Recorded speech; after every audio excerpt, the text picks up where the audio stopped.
Hello students, today we're going to look at section 7-7 geometric sequences. Now a geometric sequence is a sequence of numbers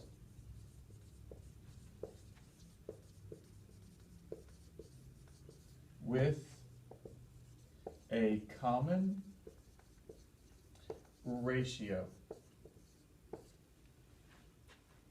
A common ratio. Let me give you an example.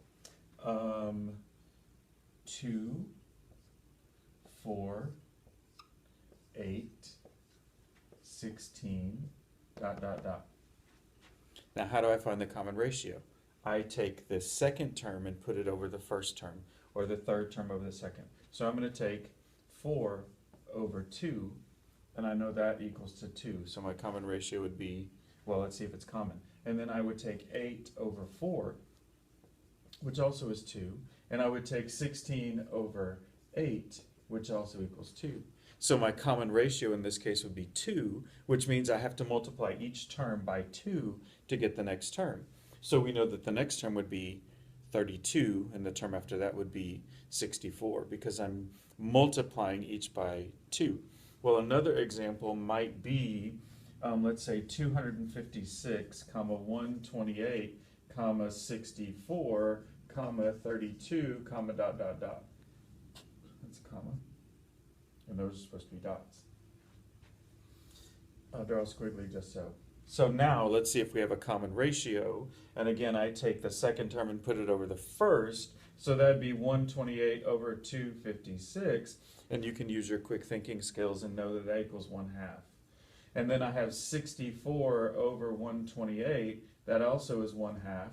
And I have 32 over 64, which equals 1/2. So my common ratio in this case is 1/2. So I take a term and multiply it by 1/2 to get the next term. So the next term after 32 is going to be 16, because that's half of 32. Now you probably figured out this looks a lot like arithmetic sequences, except with an arithmetic sequence, it's a common difference. With a geometric sequence, it's a common ratio. With arithmetic, I add or subtract something. With geometric, I'm always multiplying by something. In the first case, I multiply by 2. In the second case, I multiply by 1/2 for my geometric sequence. So similar to the way we were able to find the nth term of an arithmetic sequence, we're going to look at how to find an nth term of a geometric sequence. So let's do a little background work first. Okay, so if I know a number is the first term or in the first position, then the symbol for that is still going to be a sub 1. Okay? And as it relates to a sub 1 and r, well, that's just really a sub 1 because it's the first term. And we're going to pretend that our first term is the first sequence that I showed you in the example, and that is 2. Okay? And that our common ratio is going to be 2. So the second term is going to be a sub 2. But how did I get that a sub 2? Well, I multiplied a sub 1 times the common ratio. And my common ratio in this case was 2. So 2 times 2 is 4. And I'm going to go ahead and write down 8, and I'm going to go ahead and write down 16 because that's going to be important for what comes next.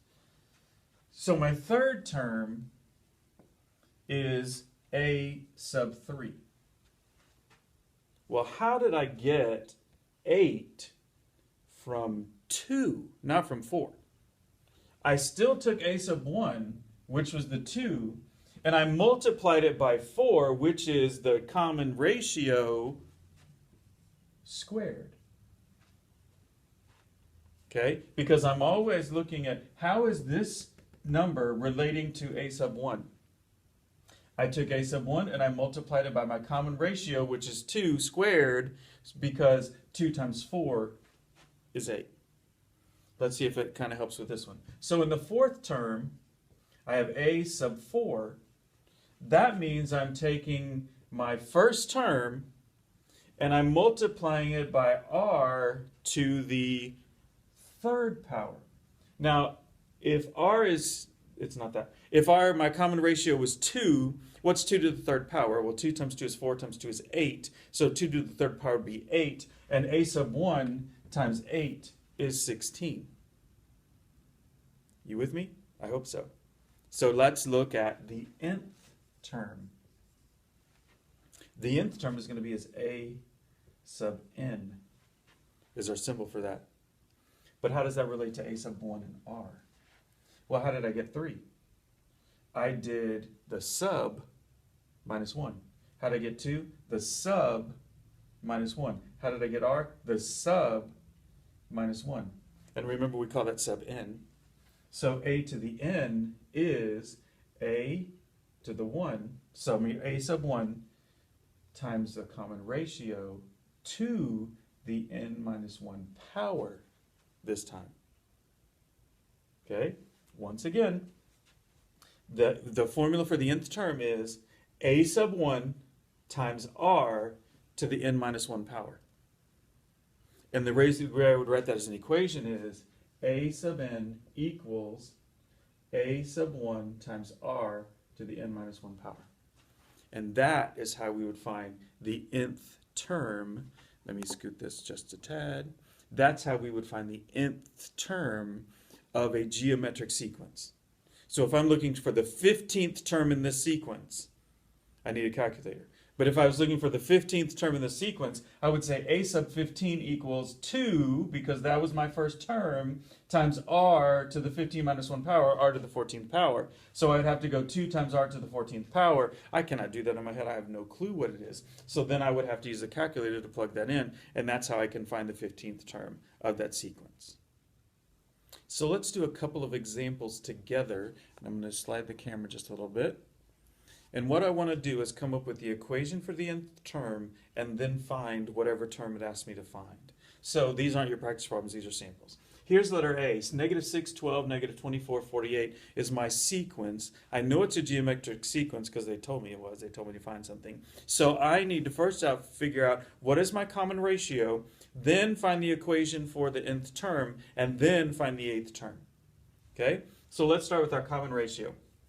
You probably already looked at it and figured out it's -2. Because 12 over -6 is -2, -24 over 12 is -2, 48 over -24 is -2. So that I know that r equals -2. Okay, so now my equation, a sub n equals a sub 1, which is -6, times r, which is -2, to the n minus 1 power. Okay? I know what my first term is, a sub 1. I know what my common difference is, which is -2. And notice it's in parentheses. And then I'm going to figure out, based on the exponent, what the term is. So now I need to find the 8th term. Well, to find the 8th term, I'm going to plug in everything that I need to do for 8. So to find a sub 8, I know it's going to be -6 times -2 raised to the 8 minus 1 power. And that's where I get my calculator. Okay? And we're going to kind of do this together. I'm going to see if you can see it while I type it. The first thing I need to type is -6 parentheses, because there's parentheses up there, I'm putting parentheses in the calculator, parentheses -2, close parentheses, raised to the 7th power. Now, because I know 8 minus 1 is 7, I can just do that. Now, if I wanted to put in 8 minus 1, I could put in 8 minus 1, and there's not a problem there. Okay? And now I just push enter. And it gives me a crazy thing. So I'm going to go to and see what I did wrong. Oh, that's because I used the minus sign instead of the negative sign. That was on purpose. Haha, no, it wasn't. But that's the mistake. So let me clear this. And I need to use -6 parentheses, -2, close parentheses, raised to the 7th power. And now, notice it's a negative and not a minus. Now it gives me 768. So I know that the 8th term, a sub 8, equals 768. We good? Great. Try not to make any mistakes on the next one. I was talking to myself.